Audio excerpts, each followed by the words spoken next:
Hello, and welcome to Section 2.2, Limit of a Function. Before, in Section 2.1, we looked at the values that the slope of a secant line to a function approached as we moved a point on the function closer and closer to a given point. In Section 2.2, we're going to look at the values that a function approaches as we move x values closer and closer to a given x value. These are called limits of functions. You would have had an introductory look at limits when you covered rational functions with their wholes and asymptotes in pre-calculus.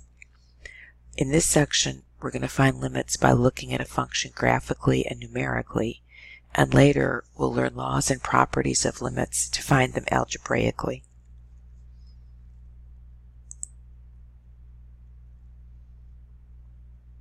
So in this function, you need to know how to read and interpret a piecewise function symbolically and graphically, limit notation, and recall wholes and domains of functions, especially rational functions.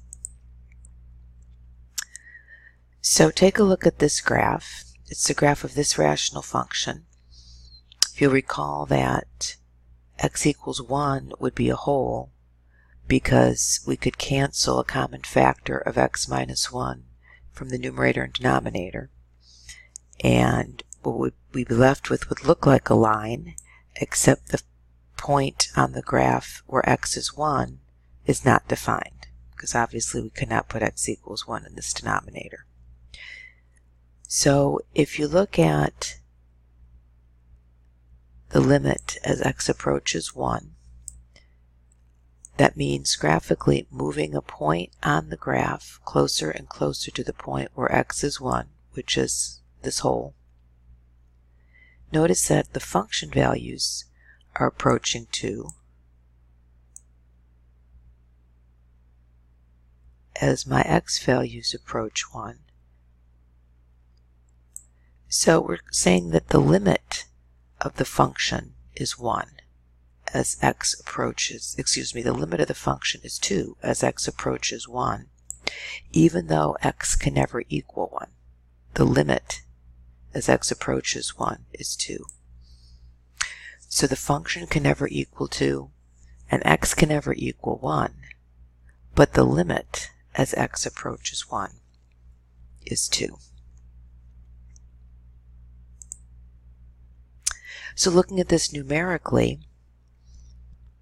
I'm going to make a table of values with x values approaching 1 from the left. In other words, they're smaller than 1 but approaching 1. And x values approaching 1 from the right. They're larger than 1 but approaching 1. And let's look at what the y values do. So as x gets closer and closer from the left, the y values gain a decimal point with 9 in it, a decimal place with 9 in it. So these y values are getting closer and closer to 2 from smaller values. And likewise, when I approach from the right, getting closer and closer to 1, and my x values from the right, my y values are getting closer and closer to 2. So remember, in the real numbers, you can just keep adding decimal places right to the end of these, or zeros in here, and get smaller and smaller values forever, get closer and closer to 2, even though you never reach the actual value of 2. So we can define this formally and introduce this notation. So if you suppose that some function f is defined near the number a, so thinking of this example, f of x was defined near the number x equals 1 for all values except 1, right? So that's what this sentence means. If we can make the values of f as close to 2 as we like, so in this case L is 2, by restricting x to be sufficiently close to a, in this case a is 1, then we say the limit as x approaches a of f of x equals L. So in our example, x is approaching 1, so we have a equals 1, and the y values are approaching 2, so L is 2. So we can say the limit as x approaches 1 of this function f of x equals 2.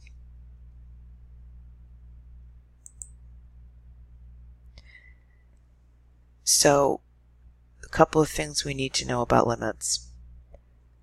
In this definition, this value of L has to be a finite number. So if you recall, if you remember what vertical asymptotes are from pre-calculus, that's when a function's value goes up to positive or negative infinity. And even though you've seen the symbol infinity, it's not a number. So if a function's value is approaching infinity, that limit doesn't really exist. It has to be a finite number to say that the limit exists. And the limit has to exist whether I'm approaching the x values from the left or approaching x values from the right. The limits need to exist on both sides and equal the same value. So that's what this second item is saying. And remember, like in the case of this whole, f of x doesn't even need to be defined at x equals a at all. So this was the concept of one-sided limits. I'm approaching from the right. My x values are getting closer to 1 from larger values, or approaching from the left. So that's the concept of one-sided limits. And that notation, you'll see the little superscript by the x value that's being approached, meaning from the right or from the left. And now for the limit to exist at x equals a, those one-sided limits have to be equal and exist themselves. So that's what this means. For the limit to exist, the limit from the right has to equal the limit from the left. So another way to say that, which you'll see in the text, is the limit as x approaches a of f of x equals L if and only if the one-sided limits are equal, and they also equal L. So if and only if means these two statements are equivalent. So if I can prove this, this is automatically true, and vice versa. So piecewise functions come up a lot because their graphs are good at illustrating weird situations with limits. So if you look at this piecewise graph, what's the limit as x approaches 2? Well, as x is approaching 2 from the left, the y values look to be approaching close to 3. As x values approach 2 from the right, the y values are approaching 2. So since the limit from the left does not equal the limit from the right, it does not exist. So the answer would be does not exist.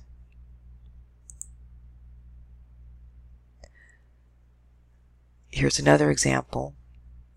There's a hole in this example at the point 1, 1. So what's the limit as x approaches 1? Well, since the limit as x approaches from the left, since the y values are seem to be approaching 1, and the y values from the right are getting smaller and smaller and seem to be approaching 1. Since they both exist, those one-sided limits both exist and are equal to 1, then that limit for f of x approaching 1 must be 1.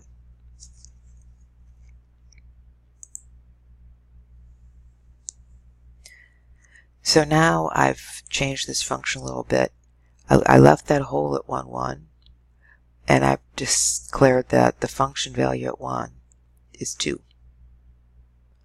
So again, my limit from the left is still equal to 1, and my limit from the right is still equal to 1, because only this hole is what's not equal to 1. So since the limit from the left equals the limit from the right, the limit for this is still 1. It's not 2. The function values are approaching 1, even though at the point x equals 1 itself, the function value is 2. So sometimes evaluating limits just numerically from a table isn't going to give you the whole picture. So a lot of times periodic functions like trig functions are going to give weird repeating patterns which aren't seen if you don't pick the right values to put in your numerical table. So here's an example, cosine pi over x. Even though if you pick values in the table, if you pick the wrong x values, you'd think, oh, the limit's 1. But looking at the graph, you'll see the limit is not 1 because the graph's values keep bouncing between 1 and minus 1. The closer you get, infinitely many times, the closer you get to x equals 0.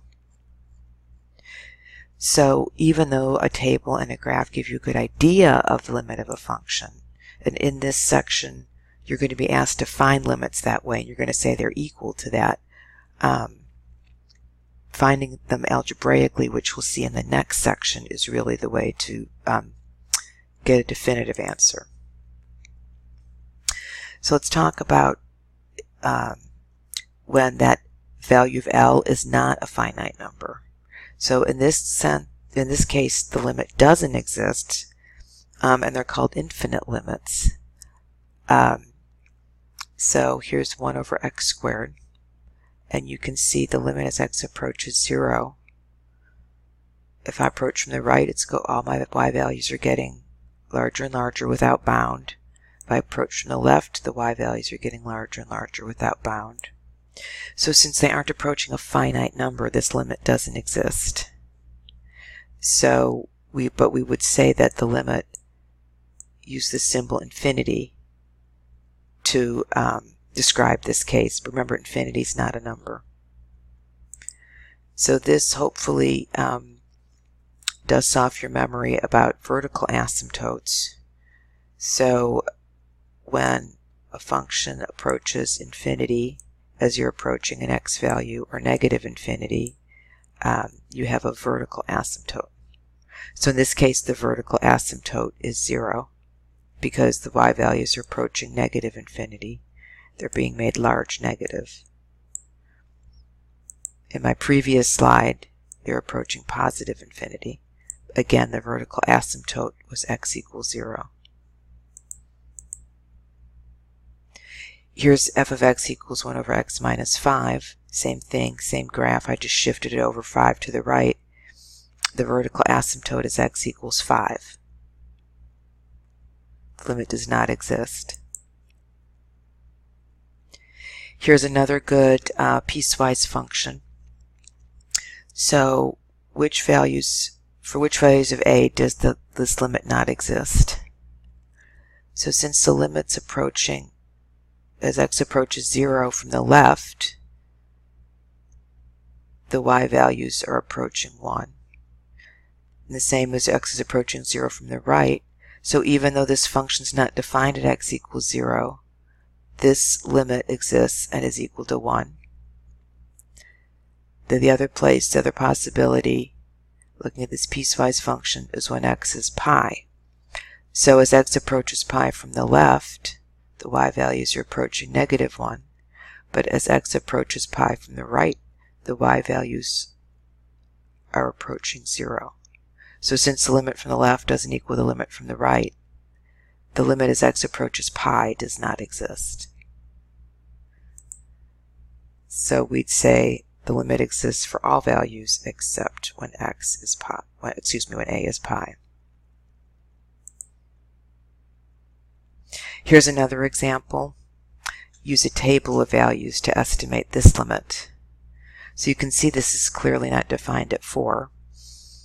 But if we pick values of x closer and closer to 4 from the left and from the right, you can see the y values look to be approaching 0.25.